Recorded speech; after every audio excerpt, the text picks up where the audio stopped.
को तेरे बच्चे कुछ कर दें, उन्होंने जैसे मैंने नाम कराया बाहर निकाल दिया। ऊपर वाले ने तो सुन लिया, 25 दिन के बाद मैं आ गया। अभी प्रॉपर्टी वगैरह जो है मम्मी डैडी का बीमारी में सब चले गया। मेरे पास में कुछ नहीं है, कहीं पे कुछ रहने के लिए नहीं है। नमस्कार, मैं हूं विशाल त्यागी और मैं हूं जोया नकवी। और आज हम एक ऐसी जगह पर आए हैं जो कि आप सभी को सोचने पर मजबूर कर देगी। जी हाँ, हम मौजूद हैं blissful old age home foundation की जगह पर, जो कि नांगलोई के पास स्थित है। इसी के साथ मैं एक शेर के साथ शुरुआत करना चाहूंगा कि बुजुर्गों का आशीर्वाद जाया कहाँ होता है, ठंडक वहां भी होती है, सूखे पेड़ का साया जहां होता है। जी, आज हम कुछ नए किस्सों के साथ आए हुए हैं, जहाँ हम आए एक ही टॉपिक, एक ही मकसद से थे कि वृद्धाश्रम, वहाँ के ओल्ड एज होम में कैसे लोग रह रहे हैं, इस पे बात कर रहे थे। लेकिन यहाँ आकर हमें कई नए किस्से मिले हैं सुनने को, तो आज उन किस्सों को आपके सामने हम रूबरू करवाएंगे आपको उनसे, और आपको मिलवाएंगे यहाँ मौजूद सभी बुजुर्गों से। जी बिल्कुल, चलिए हमारे साथ। तो सबसे पहले हम आपका स्वागत करेंगे हमारे चैनल में। आपका नाम? सत्यम तिवारी जी। सत्यम जी, हम आपसे जानना चाहेंगे कि यहाँ पर जिस तरीके का सिस्टम है, जैसे कि यहाँ वृद्धाश्रम में सभी लोग मिलजुल कर काम करते हैं, तो क्या इस काम के पीछे कहीं से भी फंड हासिल होता है या किस तरीके से यहाँ पर काम होता है? नहीं सर, अभी तक तो कोई फंड वगैरह हमें नहीं मिल रहा है। जो भी कर रहे हैं हम सिर्फ अपने पास से ही कर रहे हैं। कुछ हम हैं और कुछ हमारे फ्रेंड्स हैं जो यहाँ पे काफ़ी हेल्प कर रहे हैं, खाने पीने में, हर चीज़ में, पैसों में, और राशन भी आ रहा है तो हम लोगों की बदौलत ही आ रहा है। तो अगर मैं बात करूँ यहाँ पर कितने लोग अभी मौजूद हैं, कितने लोग रहते हैं यहाँ पर आप सभी के सानिध्य में? लगभग 12 से 15 लोग हैं। जी, तो 12 से 15 लोग यहाँ इस वृद्धाश्रम में इस समय उपस्थित हैं, इस समय मौजूद हैं। तो अगर यहाँ हम देखें कि वहाँ पर रसोई भी चल रही है और ये रसोई सिस्टम है जहाँ पर बाहर के लोग भी आके खाना खा सकते हैं। हाँ जी बिल्कुल, ये 21 रुपए की थाली हमने लगभग 1 महीने पहले से स्टार्ट करी है, जो कि हर रोज लगभग 150 लोग आ ही रहे हैं खाने पीने के लिए, 150 आ रहे हैं। तो कहीं ना कहीं ये जो थाली सिस्टम है, ये एक तरीके का इनका सोर्स ऑफ इनकम बन गया है, जिसकी वजह से यहाँ पर जो ये वृद्धाश्रम है वो चल रहा है एक सुचारू रूप से।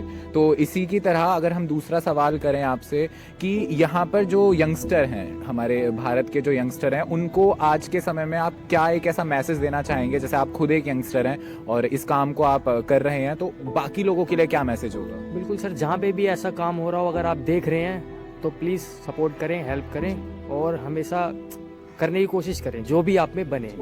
तो इसी के साथ हम नीचे डिस्क्रिप्शन सेक्शन में हम इनका नंबर भी डालेंगे, पेटीएम, गूगल पे, जिस भी तरीके से आप इन लोगों की मदद करना चाहें, आप इनको सोर्स ऑफ इनकम इनको प्रोवाइड कीजिए। इसी के साथ चलते हैं जोया के पास।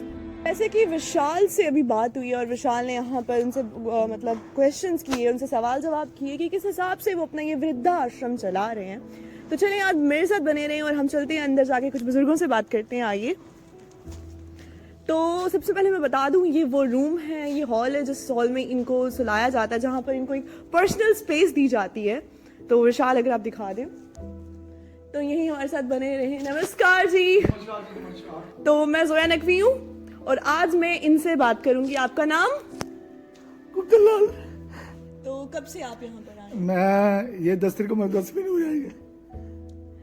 तो क्या ऐसी क्या वजह हो गई जो आप यहाँ पर आना पड़ा आपको, और यहाँ का पता किसने दिया? पता मेरे को पता था, एक दिन मैं यहाँ आया था 10 मार्च से 20-25 दिन पहले। कुछ दिमाग में ऐसे आ गई कि कुंदलाल कल को तेरे बच्चे कुछ कर दें तो तू कहाँ आएगा। मैं कहा ये जगह बढ़िया रहेगी। ऊपर वाले ने तो सुन लिया, 25 दिन के बाद मैं यहाँ आ गया। कोई बात नहीं। मेरे एक लड़का, एक 5 लड़कियां हैं, छोटा लड़का है। तो दिमाग वगैरह उनका आगे नाम करा, तुम हार्ट पेशेंट और काफ़ी ब्लॉकेज वगैरह मेरे, तो पता नहीं कब क्या हो जाए। तो मैंने उनका नाम करा दिया, मकान वकान जो भी है। 2 मकान है ये, जो ना उन्होंने जैसे मैंने नाम कराया बाहर निकाल दिया। मैं 5 दफ़ा पुलिस बुलाई, 10 मार्च को या 9 मार्च को। पुलिस वालों ने कुछ नहीं करा। फिर मैंने ये देख तो रखी थी, मैं यहाँ आ गया। तो यहाँ मेरे को गांव जैसा माहौल लगा, तो मैं गांव ज़्यादा पसंद करता हूँ फ्रेशनेस के लिए। आप यहाँ से पूजा एक्सप्रेस में बैठोगे, जम्मू तवी में बैठोगे, मैं राजस्थान का हूँ, तो बांदीकुई जाओगे, बांदीकुई के पास गांव है मेरा। तो यहाँ से गुड़गांव पार करोगे ना, तो आपको ऐसे लगेगा, आप यूँ करोगे, ऐसे आपको बहुत शुद्ध हवा मिलेगी। तो मैं यहाँ से 15 दिन के लिए जाता हूँ जैसे गाँव, लेकिन दिल नहीं लगता, मैं 3 दिन में भागाता हूँ। लेकिन 3 दिन में आदमी ऐसा हो जाता है कि 6 महीने की जिंदगी मिल जाती है उसको। बिल्कुल बिल्कुल। हाँ, पहले मैं बिजनेसमैन था। अच्छा 5,000 रुपये रोज कमाया था पुराने टाइम में। 8,000 का काम, 3,000 खर्चा, 5,000 नेट शाम को। टैंक रोड गांधीनगर में मोनोपोली है काम में, कपड़े के काम में। मैंने मार्केट बहुत होल्ड करके थी, लेकिन बचा नहीं पाया पैसा, खर्चे बहुत थे, समाज को देखना, ये देखना, जिस मेरे को पैसे दे देना, ये वो। बाकी यहाँ आ गया, लेकिन यहाँ ठीक है, बहुत बढ़िया है। लेकिन अभी मैंने आपको देखा आप बाहर थालियों में खाना परोस रहे थे। मेरी जब शुरू में इनसे मुलाकात मैं हुई, कर सकता हूँ तो काम करना पड़ेगा ना। तो ये मतलब यहाँ इस जो ऑर्गेनाइजेशन जो ये वृद्धाश्रम है, यहाँ का जो खर्चा है वो इन थालियों के बलबूते चल रहा है। कोई फंड्स नहीं है, कुछ खर्चा इनको कोई फंड नहीं है, कोई आते नहीं है, कुछ भी नहीं है। ये तो इस पे कौन सी इनकम हो रही है? बिल्कुल बिल्कुल। ये है कि भी है ना, कोई किराया नहीं देना पड़ रहा, कोई ऐसे है। ये हमें टाइम से रोटी मिल जाती है। पहले जो नौकर लगा रखे थे, 2 छुट्टी पे चले गए, उसके बाद कुछ सर्कमस्टेंसेस ऐसी आई तो इनकम होने बंद होगी बिल्कुल ही। ये तो इनके विचार थे रसोई खोलने की, तो इन्होंने खोल लिया, लेकिन हमें मुझे नहीं लगती थी कि रसोई हमारी चल जाएगी लक्कड़ से ऐसे, लेकिन ऐसी बढ़िया चली है कि बढ़िया है, भगवान ने बढ़िया करके हमें रोटी मिल रही है, खुश। बहुत अच्छा लगा इनसे बात करके। अभी जैसे हमने इनसे बात की, काफ़ी चीज़ें जानने को मिली। एक बहुत इमोशनल जिसको कहते हैं वैसे किसे भी सुनने को मिले, और एक तरीके से जिस हिसाब से ये मिलजुल कर हमारे साथ रह रहे हैं, ये भी बहुत प्यारा रहा। लेकिन वही बात आती है कि जहाँ पर हम मुश्किलों की बात करें तो फंड्स और किस हिसाब से वो अपना खर्चा चला रहे हैं, वहाँ थोड़ी सी मुशक्कतें आती हैं। तो हमारे साथ और भी काफ़ी सारे बुजुर्ग मौजूद हैं, हम चलते हैं उनसे वार्तालाप करते हैं। आपसे बहुत अच्छा लगा मिलकर। मैडम, ये हमारे जो मालिक हैं, ये रिंकू 35 साल की उम्र है, कोई ज्यादा नहीं है, और इकलौते हैं। 5 बहनें इनकी, एक छोटी बहन है और 4 बड़ी है इनसे। लेकिन इनको यहीं रहते हैं, यहीं खाते हैं हमारे साथ, है ना, जो हम खाते हैं वही खाते हैं। कोई वो नहीं है, कोई भेदभाव नहीं है, बड़ा प्यार करते हैं। तो हम झगड़ा भी कर लेते हैं, कोई वो नहीं है कि हमें कह दो ये है। दूसरे एनजीओ में बारे में तो पैसा ही मांगते हैं हमसे, कोई हम 1 रुपया नहीं देते यहाँ। हमें बहुत साबुन, हर चीज है फिट मिलती है। ये देखो कपड़े धुले हैं, ये तो मेरा सामान है, ये दिखा दें, ये देखो ना, ये इन्होंने मेरे को ये कपड़े ये दे रखे हैं अंदर की। घर जैसा माहौल मिल रहा है इन्हें, बिना सिक्योरिटी लगती है। मेरे को हर चीज ला के दे, ये कल ला के दिया इन्होंने, देखो गर्म पानी की मेरे टांगों में दर्द रहता है। ऐसे है, भगवान की दया है, सब कुछ है। और अभी शादी मैरिज नहीं करी इन्होंने, कुछ नहीं। तो चलते हैं इसी के साथ विशाल के साथ जुड़ते हैं। तो जैसे जोया ने यहाँ पर मौजूद हमारे बुजुर्गों से बात करी, हमारे बाबा जी से बात करी, अब हम यहाँ चलते हैं दूसरे किसी से बात करने। तो नमस्कार बाबा जी। नमस्कार। कैसे हैं आप? बहुत चंगे हैं। चंगे हैं। बिल्कुल, आपकी जो लहजा है उससे पता चल रहा है कि यहाँ पे आप बिल्कुल खुश हैं, जिस तरीके से आप बात कर रहे हैं। तो हम अगर यहाँ पे जाने कि किस तरीके से, क्या आप मतलब आपको घर की याद आती है मतलब यहाँ रहने के बाद, या बाहरी दुनिया से बहुत अच्छा माहौल आपको मिला है? बहुत बढ़िया माहौल मिला है। ये आश्रम बुड्ढों के लिए बहुत बढ़िया है, बहुत अच्छा है जी। तो आप हैं कहाँ से अगर बात? हम मथुरा वासी हैं। मथुरा वासी। राधे राधे। राधे राधे। राधे राधे। जी, तो बाबा जी मथुरा के हैं, और मथुरा से इतनी दूर यानी कि दिल्ली में मौजूद नांगलोई में, जी दिल्ली में नांगलोई, बाबा जी मुझे करेक्ट करने की भी कोशिश कर रहे हैं। तो बाबा जी अगर आप संदेश देना चाहें हमारे युवाओं को, कि जैसे यहाँ पर जो भैया हैं जो एनजीओ को चला रहे हैं, इस वृद्धाश्रम को चला रहे हैं, वो भी एक युवा हैं, और बाकी युवाओं को आप क्या संदेश देना चाहेंगे कि उनको किस तरीके से काम करना चाहिए? जिस तरह से हम रह रहे हैं बुढ़े आदमी, वैसे उनको भी करना चाहिए। मतलब बुजुर्गों की इज्जत करनी चाहिए हर किसी को। हाँ। इसके बिहाफ पे आप क्या कहना चाहेंगे? इज्जत ही करो सब। जी, तो बाबा जी ने कहा कि सभी बुजुर्गों की इज्जत होनी चाहिए, चाहे वो अपने घर के बुजुर्ग हों या बाहर के भी बुजुर्ग हों। और बुजुर्ग ही नहीं, हर उस इंसान की इज्जत कीजिए, इतना सा बच्चा क्यों ना हो। जी, चाहे इतना सा बच्चा क्यों ना हो, इज्जत दोगे तो आपको इज्जत मिलेगी। बिल्कुल। तो हमने यहाँ मौजूदा कुछ बुजुर्गों से बात करी, और अभी हम आ गए हैं दूसरे एक शख्स के पास, तो हम बात करेंगे। तो सर, हम आपसे जानेंगे कि आप कहाँ से हैं और यहाँ पे आपका आना कैसा? मेरा नाम है विश्वजीत भट्टाचार्य, मैं प्रॉपर वेस्ट बंगाल हावड़ा से हूँ। इसके पहले भी मैं आया था ब्लिसफुल में, 2019 में। रिंकू भैया बहुत अच्छे हैं, तब मैं को सुविधा दिया था, सब कुछ हो रहा था। फिर मैं प्रॉपर्टी के सिलसिले में गांव को चले गया। अभी प्रॉपर्टी वगैरह जो है मम्मी डैडी का बीमारी में सब चले गया। मेरे पास में कुछ नहीं है, कहीं पे कुछ रहने के लिए नहीं है। फिर उन्होंने मुझे को जगह दी, खाना पीना सब सही तरीके से मिल रहा है मेरे को। फिर मैं ये इस साल का अगला साल लास्ट ईयर का सितंबर में आया था। सितंबर से अभी भी यहाँ पे मैं रह रहा हूँ। तो मेरा सवाल है कि आपको यहाँ का पता कैसे चला कि यहाँ का? नेट से निकाला था, वो blissful old age home foundation का जो वेबसाइट है वहाँ से मेरे को मिला। तो उसके बाद में मैं संपर्क किया था रिंकू भैया से, तब मैं यहाँ आया। तो अगर मैं आपसे सवाल करूं कि आपकी बैकग्राउंड के बारे में, क्या करते हैं आप, क्या? बैकग्राउंड में बीएससी कंप्यूटर हूँ, फिजिक्स केमिस्ट्री कंप्यूटर में मैं जॉब किया था, लेकिन हेल्थ के लिए मैं जॉब छोड़ दिया। 2015-16 में भी जॉब किया, लेकिन तब परेशानी थी फैमिली का और मैं कंसंट्रेट नहीं कर पाया, फिर जॉब छोड़ना पड़ा मेरे को। तब से ऐसा ही है, कुछ हाथ में नहीं है। जिनको मैं हेल्प किया था पैसा देकर, वो लोग कुछ भेजता है लेकिन ये रेगुलर है, कैसा चलेगा क्या चलेगा वो भी पता नहीं है। तो यहाँ के माहौल की बात की जाए, क्योंकि आप 2019 में भी पहले भी आ चुके हैं और अब दोबारा आप यहाँ पर हैं। यहाँ पे बहुत डेवलपमेंट हुआ है, इसका एयर फ्रेश है, नीट एंड क्लीन है, घूमने के लिए थोड़ा जगह मिलता है। बुजुर्ग के साथ में भी इंटरेक्शन मेरा अच्छे है, सब लोग मेरे को चाहते हैं। तो सर मेरा एक सवाल मेरे जहन में आ रहा है कि आपकी जिंदगी में ऐसी कौन सी गलती हुई जिसकी वजह से आपको यहाँ आना पड़ा? मतलब ऐसा नहीं है कि यहाँ आना आपकी एक गलती थी, लेकिन आपकी वो क्या गलती रही कि आपका परिवार, आपका जो एजुकेशन थी उसने काम करना बंद कर दिया? एजुकेशन बोले तो मार्केट ओरिएंटेड एजुकेशन मैंने नहीं लिया, वो प्रॉब्लम एक रह गया है। जहाँ पे मार्केट में जॉब मिलना या उस हिसाब से जो ओरिएंटेशन होना चाहिए वो नहीं हुआ। फिर मुझे ये उम्र में एनजीओ देखना पड़ा इसलिए।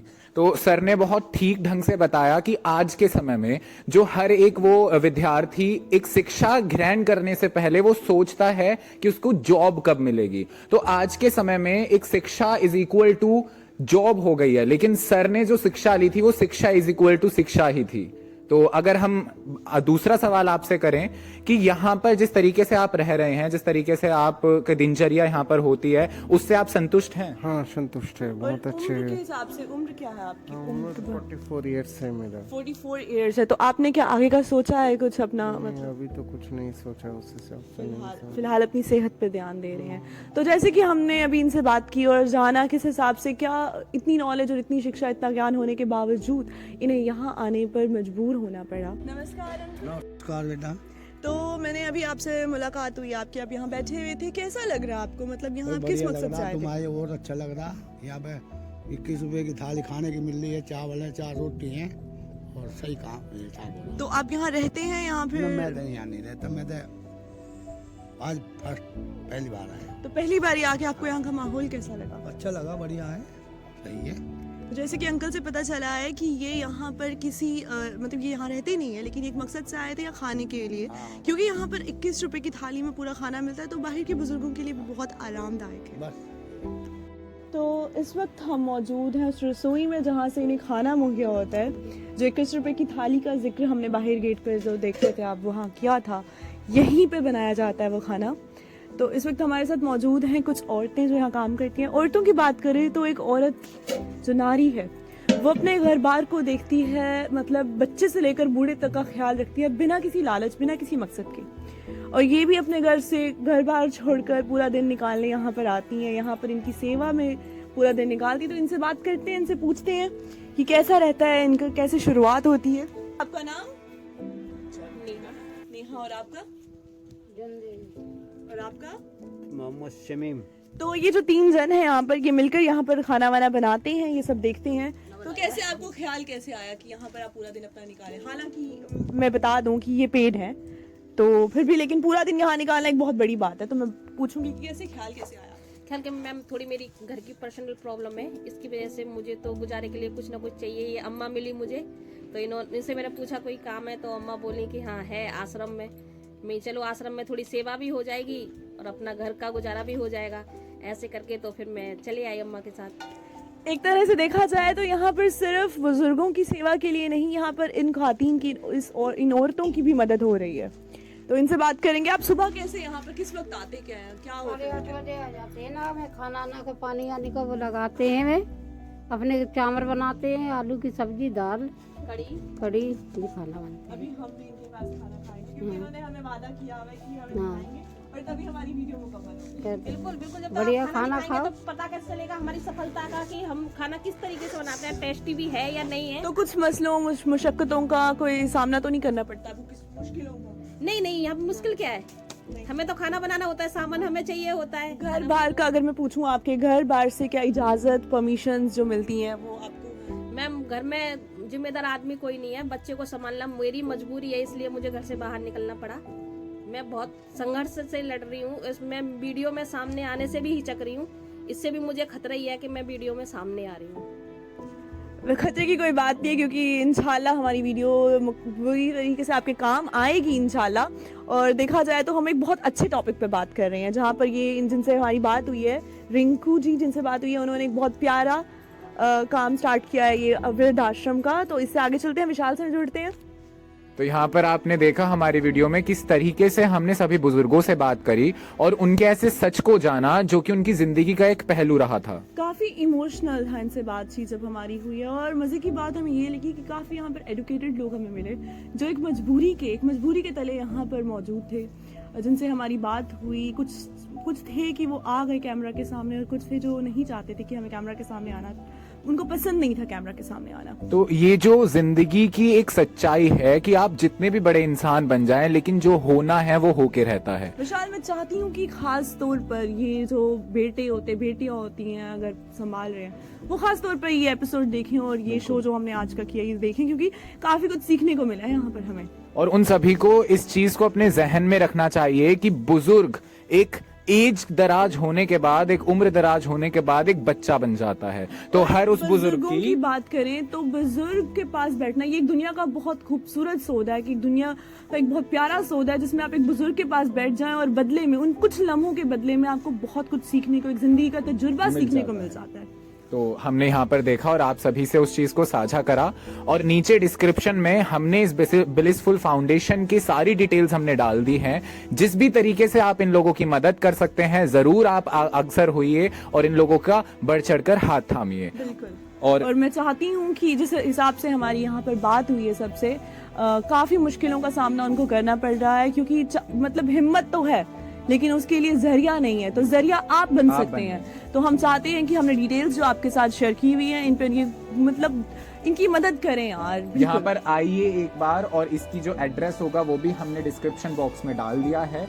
ये नांगलोई में स्थित है ये फाउंडेशन, और आप सभी को यहाँ एक बार जरूर आना चाहिए, बुजुर्गों के साथ बैठना चाहिए एक बार। भले वो आपसे बिल्कुल अनजान हो लेकिन वो आपको बहुत सारा तजुर्बा जरूर देंगे। इसी के साथ आज के लिए बस इतना ही, हमें दीजिए इजाजत। और मैं हूँ जोया नकवी। नमस्कार। नमस्ते।